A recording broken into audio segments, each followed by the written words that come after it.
এবার ফ্যাসিবাদ বিরোধী সব দলকে নিয়ে সরকার গঠনের কথা বললেন জামায়াতের আমির শফিকুর রহমান।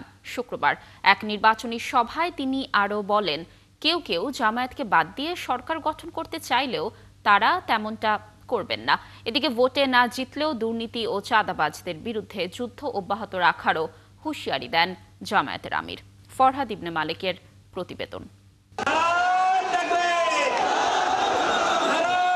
নির্বাচনী প্রচারণায় বেশ জোরেশোরে নেমেছে বাংলাদেশ জামায়াত ইসলামী। রাজধানীর ভাষণ থেকে চলো একসাথে গড়ি বাংলাদেশ শিরোনামে যুব ছাত্র নাগরিক গণসমাবেশের আয়োজন করে দলটি।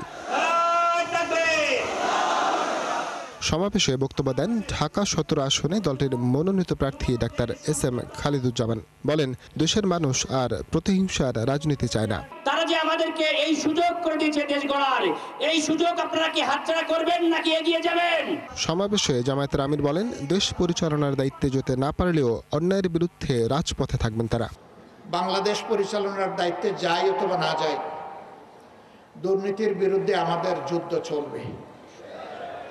কেউ আমাদেরকে থামাতে পারবে না ইনশাআল্লাহ। চাঁদাবাজদের বিরুদ্ধে আমাদের প্রতিবাদ এবং যুদ্ধ অব্যাহত থাকবে। কেউ আমাদেরকে থামাতে পারবে না।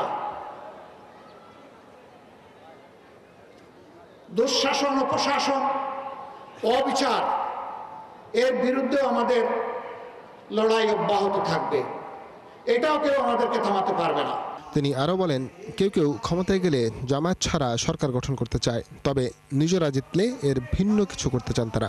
কেউ কেউ ইতিমধ্যে বলেছেন তারা ফ্যাসিবাদ বিরোধী সকল দলকে সাথে নিয়ে যদি তারা নির্বাচিত হন তাহলে সরকার গড়বেন ইল্লা জামাতে ইসলামী, জামাতে ইসলামী ছাড়া।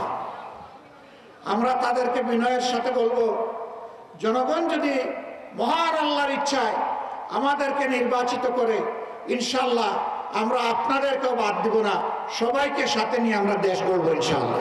আগামী জাতীয় নির্বাচনে ভিন্ন ধর্মের অনেকেই জামায়াতের প্রার্থী হতে পারেন বলেও ইঙ্গিত দেন শফিকুর রহমান। সমর্থন চাই, পাশে চাই, সাথে চাই। ফরহাদ ইবনে মালিক, ৭১, ঢাকা।